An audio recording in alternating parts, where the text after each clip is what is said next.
Hey, Jason Burns, Blast Colt. Going to show you this new 145 I just finished. We did this in a kind of a black burst, Antigua burst, but it's black and gray, and I did, blacked out all the hardware, including the bridge. It's got a channel blaster toot, some tone monger strings. It sounds fat. I'm playing it through this Terror Bass 500, and I've got the volume and gain on 2. Standard channel blaster, doesn't feed back, and these strings sound great for rockabilly, blues, country. You can slap them or just play them pizzicato. They sound great. So this is a removable neck.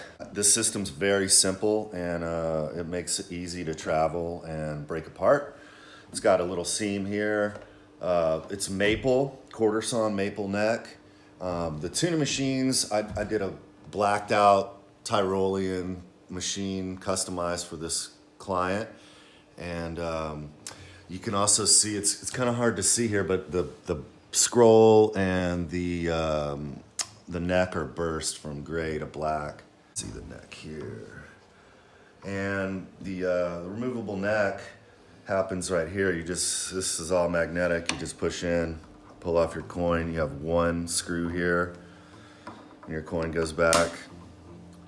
Done. It's very simple and easy to use. It's got a carbon fiber rod inside of the neck heel that lines everything up perfectly with a dovetail joint, and it sucks it in.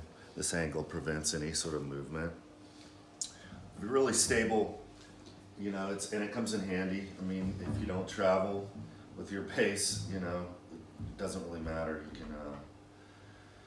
can keep it all buttoned up all the time.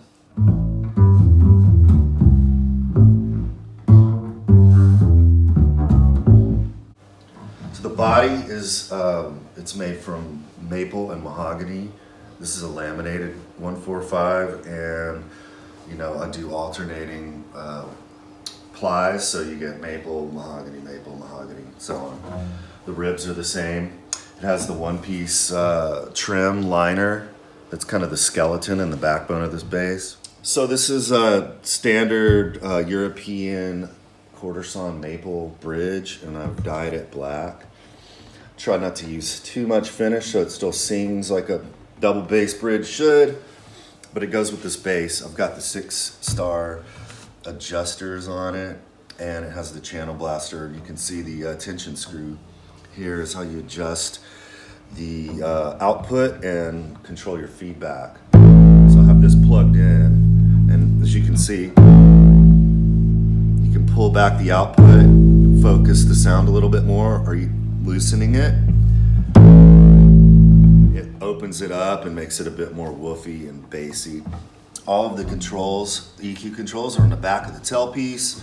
It's got a slap transducer as well. On the back side of this ebony fingerboard, I have just kind of lightening holes so that the ebony's a bit lighter, and it makes it a little bit better for travel. Kind of like an old race car, motorcycle trick. You just drill holes in things and make them lighter without sacrificing strength. So I've done that to the back of this fingerboard. It also has a carbon fiber truss in here that keeps the neck stable. So, you can have this thing in the back of your car and not worry about your fingerboard warping. The Channel Blaster 2 and our Blast Colt bridge, it works so well together. The bridge wing is made a little bit bigger. It fits our element really nicely. But the Channel Blaster 2 is a bridge pickup and a fingerboard pickup. We have all the EQ controls in the back here. You have the slap pickup, volume, and for the bridge you have a mid control and a bass control. The mid is adjustable with the switches in the back that change the frequency the mid works at. And everything's kind of filtered before that, so you get usable sound from any of that. So you can pull the bass down, you can boost it if If you're not a slapper, you can add some more mids in there to get the sound of the body in there as well. Fine with slapping if you pull that down a bit, and it just gives you a warmer tone. Yeah, this bass also has our end pin on it, which has its ebony plug. I blacked all of the hardware out, and it has our skate wheel foot on the bottom. And you know, any double bass player knows you lose those all the time. The little crutch feet on the bottom, they wear out. You got the sharp pin and sticking out through the bottom of it, and you're ripping up floors and sliding around on stage. This skate wheel doesn't come off, and you don't wear them out. They're not going anywhere, and they grip, and it's just one less problem you have to worry about. These things last forever. So now I'm going to pull this thing apart and let you see how easy it is to go apart together. If you want to see how to put it together, just watch this video backwards. It's the same thing. So first thing, take off the strings, loosen the strings up. I'm cheating with my little drill here, but it makes it really fast.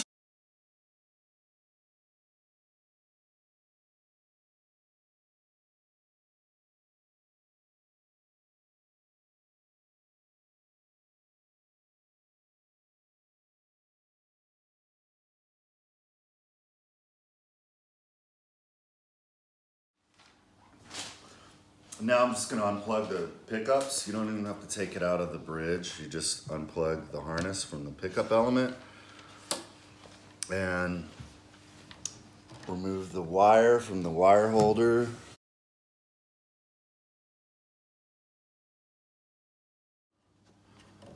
There you go. Now I'm going to use this, protect the front of my bass.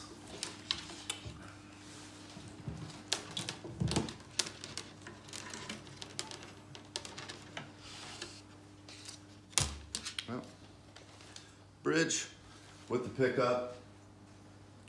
Put that baby away. I'm going to pull the strings completely out of the scroll.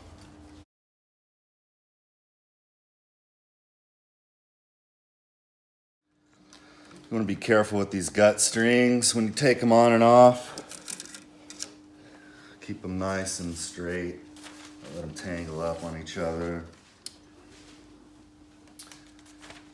Now I'll remove the tailpiece. Our sound post on these basses have a little sound post catch, so when you loosen your strings, you don't have to worry about the sound post falling. It should stay in place. During shipping, here's a view of the back of the channel blaster as well, so you can see the controls. This is the 9-volt, goes in the little bag here. It's your slap, your mids, and the switches that adjust your mid frequencies. And the bass. Simple. Now we're going to pull out the neck. One screw.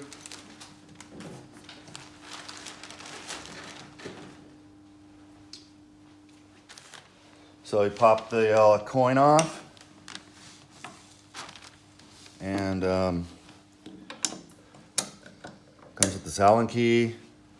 Get it loose first. When you put this together, you really want to snug up this screw. It's all steel, so you don't have to worry about stripping or anything like that. Get it on there nice and tight.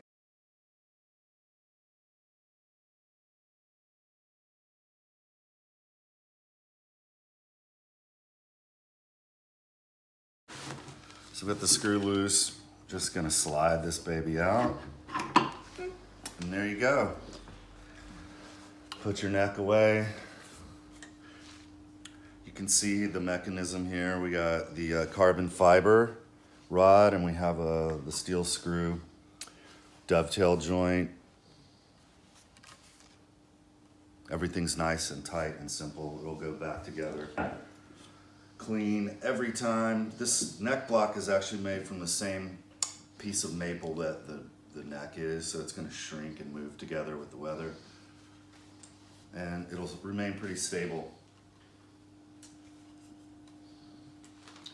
Pretty simple assembly and disassembly. If you know how to string up a bass, you can do this. One screw, And yeah, you tighten your strings on, get it all set up, and you're ready to go. This one's ready to go in the box and ship out now.